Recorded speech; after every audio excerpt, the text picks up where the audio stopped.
বন্ধুরা, April fool তো আমরা পয়লা এপ্রিলই পালন করি, কিন্তু এবার মনে হচ্ছে এপ্রিল ফুলটা একটু আগে হয়ে গেল। আর সেটা জানুয়ারি ফেব্রুয়ারিতেই। কার কথা বলছি বাংলাদেশ ক্রিকেটের কথা। 2024 সালের আগস্টে যখন শেখ হাসিনার সরকার পড়ে গেল, তখন অনেকেই বলেছিল এটা নাকি বাংলাদেশের দ্বিতীয় স্বাধীনতা, নতুন বাংলাদেশ গড়ার স্বপ্ন দেখানো হচ্ছিল। কিন্তু কয়েক মাসের মধ্যেই সেই নতুন বাংলাদেশ এখন আন্তর্জাতিক মহলে এক বড় কেস স্টাডি হয়ে দাঁড়িয়েছে। কারণ আদর্শিক চরমাপন্থ আর ভুল কূটনৈতিক সিদ্ধান্ত একটি উঠিত দেশকে কতটা দ্রুত বিপদের মুখে ঠেলে দিতে পারে তার বাস্তব উদাহরণই যেন আজকের বাংলাদেশ। ক্রিকেটে সবচেয়ে বড় ধাক্কা। বাংলাদেশ গত 2 দশকে আন্তর্জাতিক ক্রিকেটে নিজেদের একটা আলাদা পরিচয় তৈরি করেছিল। 1999 সালের বিশ্বকাপে পাকিস্তানকে হারিয়ে চমক, 2000 সালে টেস্ট স্ট্যাটাস, সবকিছুই ছিল এক লম্বা সংস্কারের ফল। কিন্তু হঠাৎ করেই পরিস্থিতি বদলে গেল। ইন্টারিম সরকার ভারতের বিপক্ষে কড়া অবস্থান নিল। রাজনৈতিক উত্তেজনা রেশ গিয়ে পড়ল ক্রিকেট বোর্ডেও।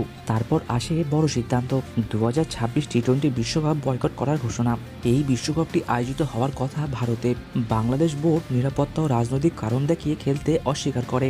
বাংলাদেশ ভেন্যু বদলানোর দাবি তোলে, কিন্তু আইসিসি সেই দাবি খারিজ করে দেয়। ভোটাভুটিতে বাংলাদেশ কার্যত একা পড়ে যায়। শেষ পর্যন্ত তাদের জায়গায় স্কটল্যান্ডকে নেওয়া হয়। ভাবুন তো, একটা বিশ্বকাপ অনেক খেলোয়াড়দের জন্য হয়তো সে সুযোগ ছিল। তাদের ক্যারিয়ারের সবচেয়ে বড় মঞ্চটাই কেড়ে নেওয়া হলো।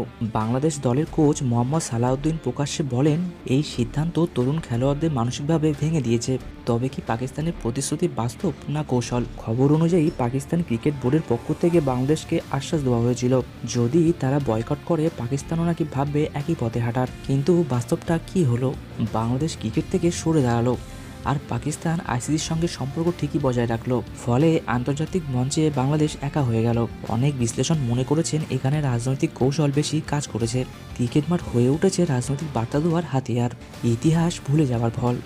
2000 সালে বাংলাদেশ যখন টেস্ট স্ট্যাটাস পেল, তখন অনেক বড় দেশই আপত্তি তুলেছিল, কিন্তু সেই সময় ভারতীয় ক্রিকেট বোর্ড জোরালো সমর্থন দিয়েছিল। আইসিসি মিটিংয়ে বাংলাদেশের পক্ষে শক্ত অবস্থান নেওয়া হয়। ভারত 2000 সালের নভেম্বরে বাংলাদেশ সফরে গিয়ে তাদের প্রথম ঐতিহাসিক টেস্ট ম্যাচ খেলেছিল। এটি ছিল বাংলাদেশ ক্রিকেটের জন্য এক বিশাল মাইল ফলক। টেকনিক্যাল সাপোর্টও পেয়েছিল বাংলাদেশ। ভারতের ট্রেনিংয়ের সুবিধা, সিরিজ খেলা, সব মিলিয়ে ধীরে ধীরে এগিয়েছিল বাংলাদেশ ক্রিকেট। আজ সেই সম্পর্ক ভেঙে ফেলা এটা কি কৌশলগত ভুল নয়? বিশ্বকাপ বয়কট মানে শুধু খেলাধুলার ক্ষতি নয়, স্পন্সরশিপ, ব্রডকাস্ট রেভিনিউ, আন্তর্জাতিক সিরিজ, সবকিছুতেই প্রভাব পড়ে। একটা বোর্ডের আন্তর্জাতিক বিশ্বাসযোগ্যতা নষ্ট হলে ভবিষ্যতে বড় টুর্নামেন্ট বা সিরিজ পাওয়াও কঠিন হয়ে যায়। আজ বাংলাদেশ ক্রিকেট ভক্তরা প্রশ্ন তুলেছেন, রাজনৈতিক কারণে কি খেলোয়াড়দের ভবিষ্যৎ নষ্ট করা ঠিক হলো? কূটনীতিতে আবেগের চেয়ে বাস্তবতা বেশি গুরুত্বপূর্ণ।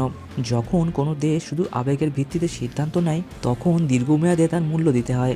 বাংলাদেশ এখন সেই কঠিন বাস্তবতার মুখোমুখি। যে সুযোগগুলি 2026 বিশ্বকাপ এনে দিতে পারত, নতুন প্রজন্মকে তুলে ধরা, নিজেদের ব্র্যান্ড ভ্যালু বাড়ানো, সেটাই হারিয়ে গেল। এই ঘটনাটি শুধু বাংলাদেশ বা পাকিস্তানি বিষয় নয়, এটা পুরো বিশ্বের জন্য এক শিক্ষা। খেলাকে রাজনৈতিক হাতিয়ার বানালে শেষ পর্যন্ত ক্ষতিটা খেলোয়াড়, সমর্থক আর দেশেরই হয়।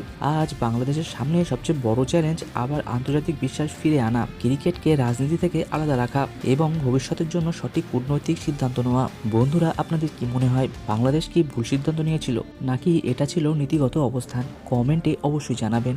ভিডিওটি ভালো লাগলে লাইক ও শেয়ার করুন, আর চ্যানেলটি সাবস্ক্রাইব করতে ভুলবেন না। দেখা হচ্ছে একটি নতুন ভিডিওতে। ধন্যবাদ।